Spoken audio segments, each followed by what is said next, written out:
Boardgames with Niramas. I'm Joseph and I'm here today with Draco as usual.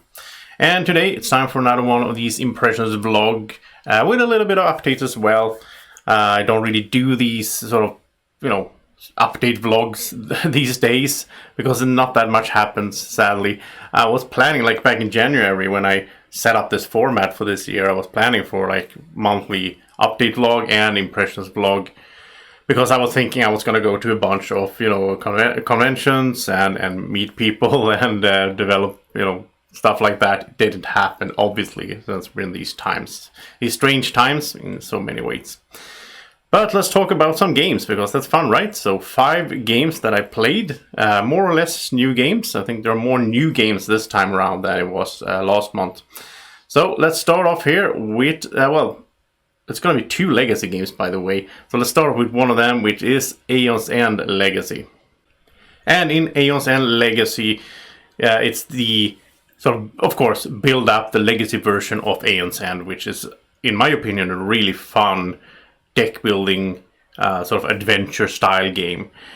Cooperative game where you can play solo and you play against a nemesis, a boss that you're trying to beat, and they all have like different strategies that you need to do in order to beat them. And when I started playing Aeons End, which was early this year actually, because it's been out for a few years, and I heard so much good stuff about it, and I hadn't gotten around to it yet.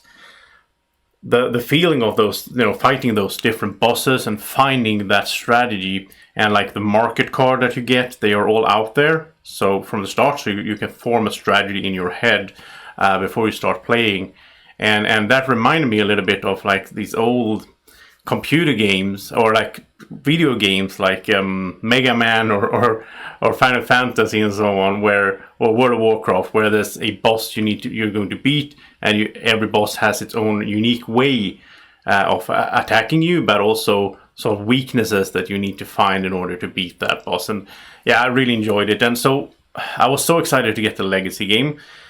Back here you can see my unboxing. I haven't done any gameplay material for this, and I won't do it either because it is a legacy game. It's a campaign game. You don't want to get spoiled, right? So it's not a good fit, in my opinion, for playthroughs. I've done some of those, like Seven Continent is also like in spoiled territory, right? And there's some other games I filmed like that, and I do enjoy watching others. I watched. If you want to see this game played, I can recommend Rob's Gaming Table on YouTube, where Rob and Melanie they play through the whole campaign, which I actually watched after I played it myself.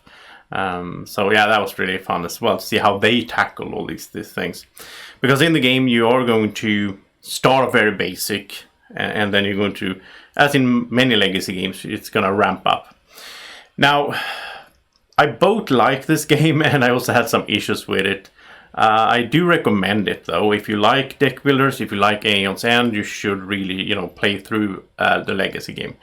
I must say that. But so I'm not going to start with the negative stuff here. I'm going to start with the positive of just, I love the legacy aspect. You're putting stickers on cards. You're not ripping up cards in this game. You're sort of cards that you're not going to use anymore. You place them in a sort of banned section in the game box where you can't replay the game really, because you are putting stickers and writing stuff on cards. So you can't replay it, but for some reason you're not ripping up the cards. Not really sure why, to be honest, because I actually threw away after I was done. Because that's also a bit weird here, because this is not a first impression. This vlog is supposed to be about first impressions, but I actually I played through the whole of this game, the whole campaign with Draco. So I played two-handed, or Draco did his thing as well. Yeah, so you're not ripping cards up, but I threw them away at the end, the cards that I won't be using. Some cards you can still play the game after the game is done, but you're not using the sort of story cards. You're just playing a normal Aeons End game, basically. So in the game, you're making a progress with your character, and also you make some choices that will affect the story later on with that. So, well, not the story, but you make choices that will affect sort of your market deck, what cards you have available to buy and to use, and how your mage, your character, interacts with those cards. And my first, there's like two things that I didn't like really, and it's really hard to talk about this as well because it is, I don't want to spoil anything, but I think I would have loved to see more of a, choose your own adventure style of like a branching story where, well, do you want to go this way or that way? And this game didn't really have that. I mean, if I think I was going into it because I've played a lot of Gloomhaven and Pandemic Legacy and Charterstone. I don't know. I can't even remember now. It feels like I played more Legacy games than that. But Clank Legacy, which I will talk about soon as well. So I kind of expected, I think, to have more of a making choices, and that will affect the story, which this game does not really have. It's more like the story is set. It's very straightforward.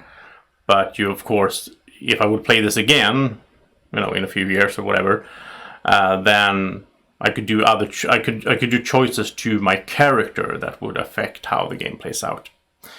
So that's the one thing that I sort of went in with the wrong expectations, I think. The other thing was, I think that the difficulty level was, I think it was a bit too hard. Maybe it has to do with playing two mages, two players. Maybe it would have been easier with four, I don't know. The scaling there, some effect there, I can't go into why, but so I mean, I want a solo game or a co-op game, but it's basically a solo game when I play two-handed, right? Because I'm helping Draco out a lot. I want it to be hard. I don't want it to be too easy because that would be boring, but I don't want it to be too hard either.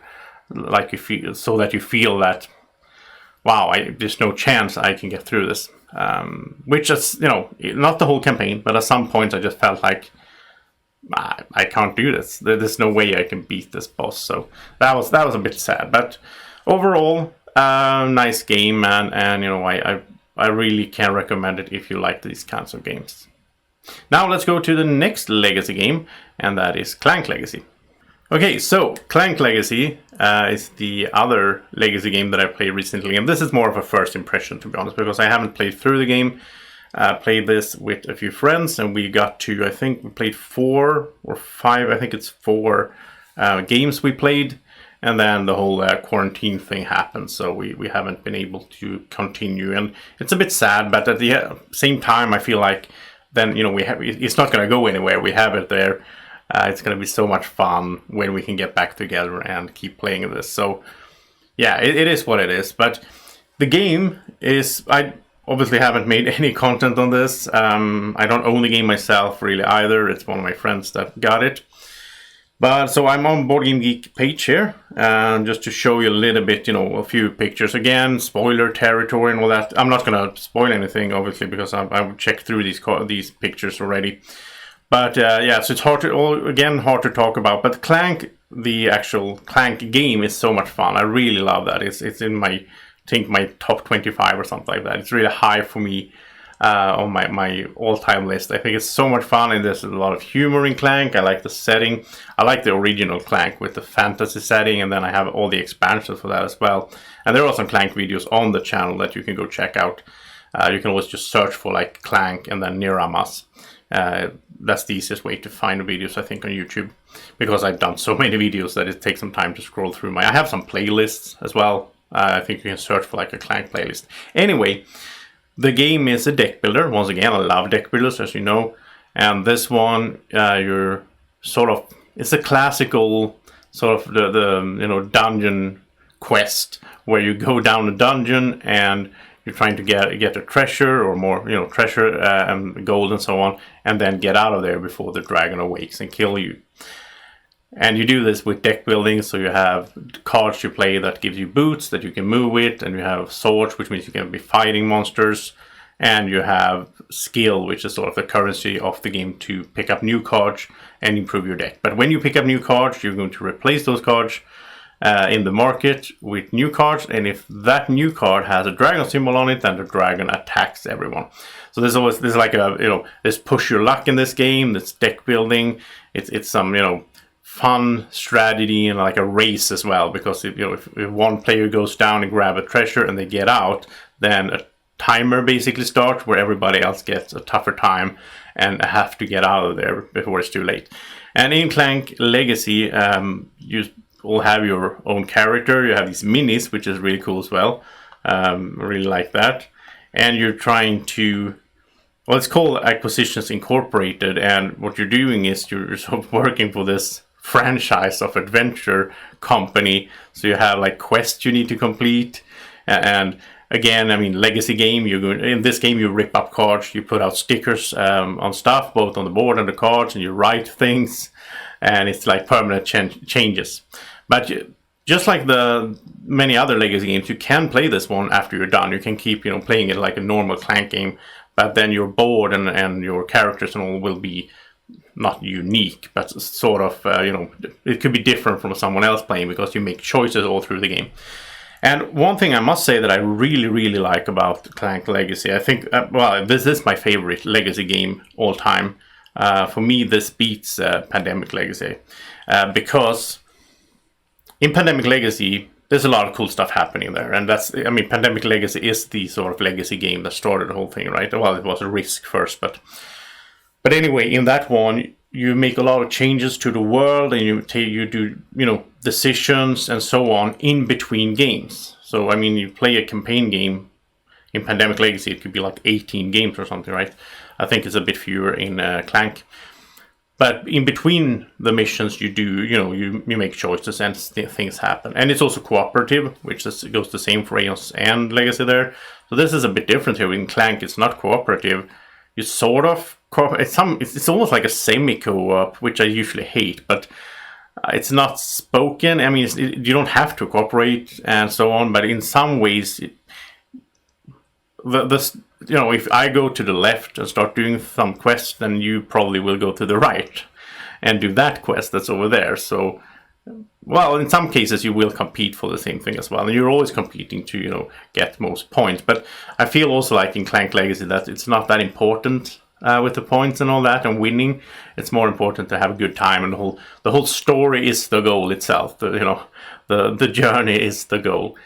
And yeah, so what I was gonna say is in Pandemic Legacy, it's much more of a this is the setup, this is what you need to do today, or in this game, and then you do that, and you succeed or you fail and so on, and then things change, and then you go to the next game.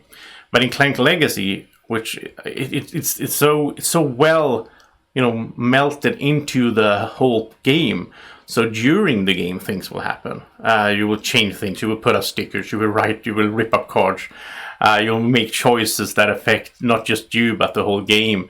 It's so cool. I really like how the I think that's the main thing that makes this my favorite legacy game, because it's so cool with these changes. The same goes for Aeons End Legacy as well, that you have some like in between games. Okay, so we didn't beat this boss, then maybe we can switch out some cards in the market to make ourselves stronger to beat that boss. That's okay. But in Clank Legacy, things happen during the game. Now I know some people have been complaining about this, which I think is really weird, but the argument there has been like, oh, it makes the game longer, because in the middle of, like with 4 players, and in the middle of someone's turn, they start, open this envelope and take out this sticker, put it there. Everybody else has to sit there and wait for it. But I didn't feel that was a problem, because I was so invested the whole time in what happened in the game, and it was so much fun. It doesn't matter really sometimes, if I was the one triggering that new effect, because if a space on the board changes, I can still go there later and get that new effect that's there or whatever. So yeah, it's so much fun. I'm really excited to keep playing this and play through the whole thing with the guys. And I think in a few months here it's going to be possible. I hope so, at least. So I can really recommend Clank Legacy. Basically, if you like legacy games, if you like deck builders, card games, it's such a good game. And if you're not really sure, you don't know that much about Clank, go check out my Clank videos of the normal game Clank, and you can get an idea, because the game itself plays basically the same in Clank as it does in Clank Legacy. So yeah. All right, let's go to the next game. So next up is Sanctum, which is the game from CGE, and again we're back to adventuring and fantasy and all that stuff, which I've been you might have noticed this if you've been following the channel, but I'm tending to gravitate more and more towards adventure games and sci-fi and so on, more than these Euro economical games that I did like a lot more, you know, some years ago. I still do enjoy a lot of them, but I am, you know, I love Keyforge. I love these fantasy sort of style games. So anyway, Sanctum is basically Diablo, the board game. And I saw this at Essen Spiel. I didn't pick up a copy back then because it wasn't this. I think I saw it when I already had shipped away I don't know how many kilos of games. So I was feeling like, and it's a pretty heavy, you know, big box, and I was like, no, I'm not going to get into that. I'm going to wait until it shows up in Sweden, which it did fairly quick as well. I got a copy from Game Maniacs. Game Maniacs is my sponsor, and I'm really happy to have them as a sponsor. And they sent me some games. So they sent me Sanctum a while ago, and I played it with Martin before the quarantine, and I played it with other friends as well. So I played it on both 2 and 3 players. And I must say that, well, I'm going to show you some pictures as well, but I must say that it's really, they've done a good job of getting Diablo, the board game, on the table.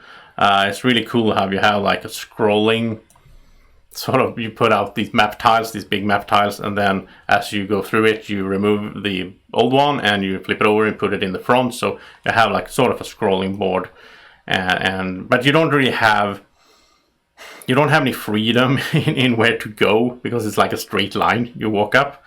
And the mechanisms of the game are really Euro, to be honest, which is, I think that's sort of in some ways my favorite. I mean, Gloomhaven is the same thing, right?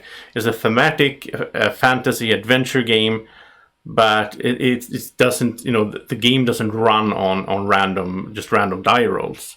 The game has these good Euro mechanisms, and the same goes here. Totally different mechanisms from Gloomhaven, but anyway, I think that combination of, you know, thematic and a solid strategy, where you can put up a strategy, you know, you sort of, there's some randomness, you know, in card games and so on as well, and you know, but you can mitigate that and you can have a strategy.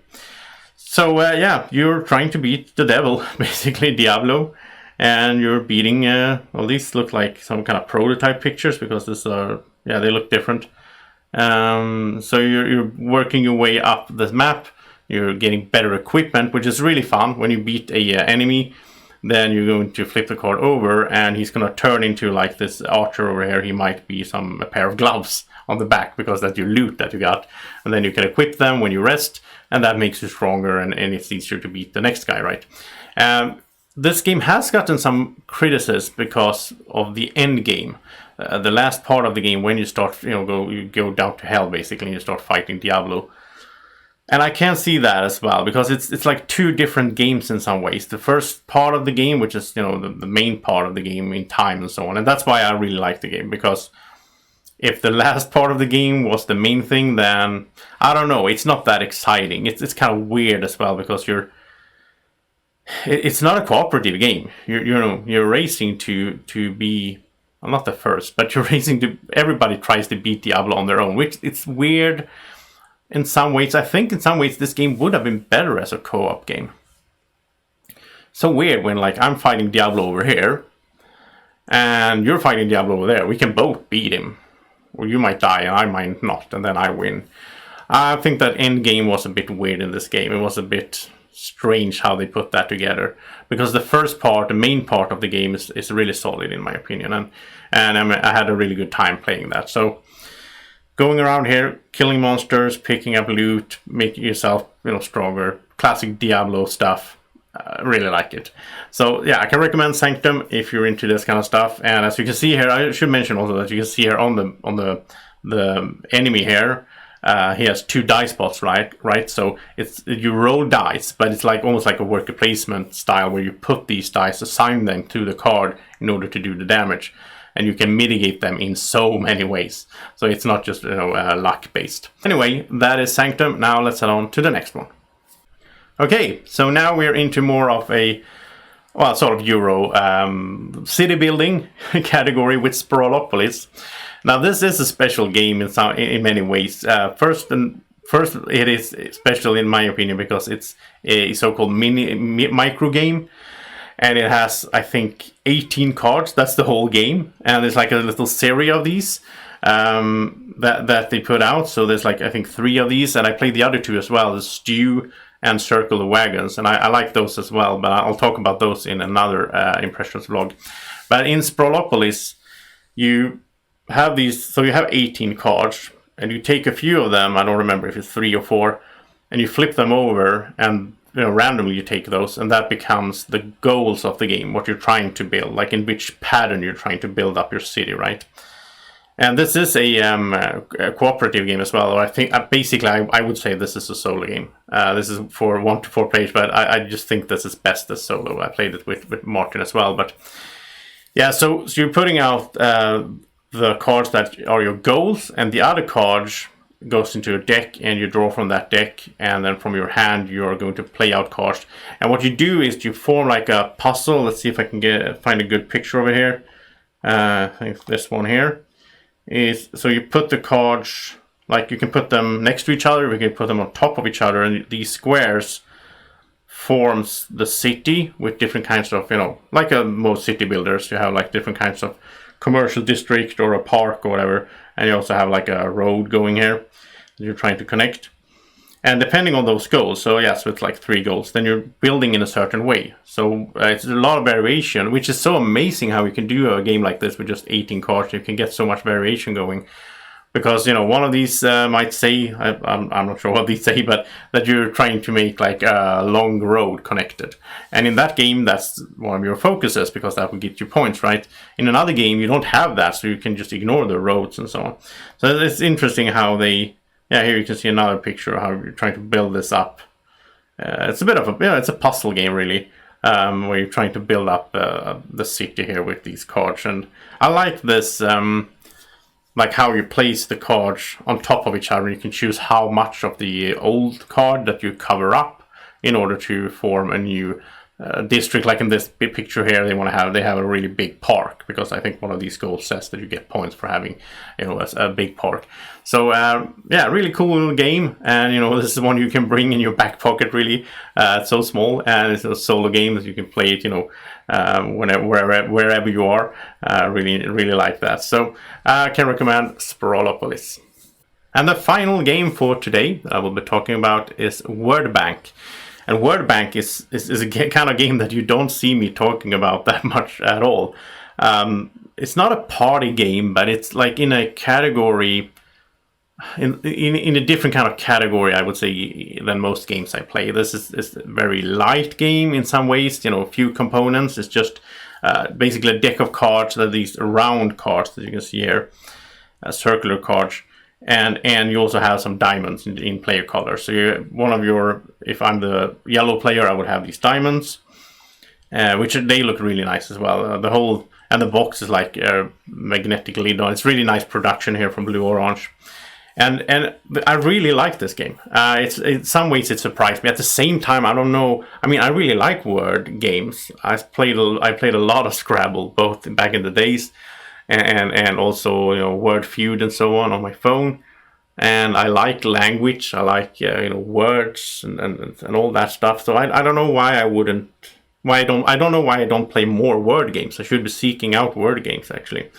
And I played this with Martin, and we had really a blast. It was so much fun, and I can't wait to play this with more people. This is one I will absolutely when we get back to the normal gaming nights, I will bring this to my gaming groups. And bring it, put it on the table, because I think a lot of people will have a lot of fun with this. It's very simple. You have this circle here with a bank vault in the middle, and then you have a card. So the bank vault is, the deck of cards that you flip up. And what you do on your turn is that you use these letters to form a word, and you have to move in like if I start with the I don't know, if I start with the S. And then I can go clockwise or counterclockwise, but then I can't go past the S again. So I have to, in between here, make a word. And the way you do it is you sort of you don't need to use all the letters, and you can use letters that are not there. But for every letter sort of that you use, you get to put out one of your diamonds on it. And when the card fills up, then that goes away, which means you get rid of those diamonds. And the first one to get rid of all your diamonds is the winner. That's the basic of the game. And I'm not going to try to figure out the word now because, you know, that maybe I would do surf. So I would start with S and then I imagine the U and then RF. And then I could put out these diamonds on these three. Something like that. That's, you know, there's probably better words out there. But yeah, I really like that. How it's not just about using the letters on the table. You have to use your, you know, imagination or like make up a word as well. And you know, I tried this. We tried to do this in Swedish as well. We're just using the same letters, and we just modified it a little bit because in Swedish we have 2 more letters than in English. But it actually worked like that as well. It was really fun. And it was in some ways easier because, you know, Swedish is my, you know, mother tongue. So anyway, really cool game. I really like Word Bank. I really recommend it. I haven't seen that much, you know, buzz about it. It came out at SNSP last year when I was there. And, you know, I got the copy from Blue Orange, so thank you for that. Really cool.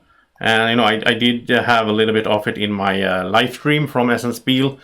And I am going to make a run through for this as well. Sadly, it hasn't been done yet. It's you know, there's so many games and all that, but it's on my to-do list to film this one with Draco and show you how the game works.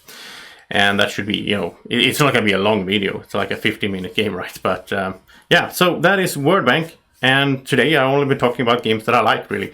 There has been 5 games that I really enjoyed. And I hope you enjoyed this video. If you did, press the like button, subscribe to the channel, and thank you so much for watching. I'll be back in the beginning of June with another one of these impressions vlogs. Have a great evening, morning, or whenever you're watching. Take care and stay safe. Bye-bye.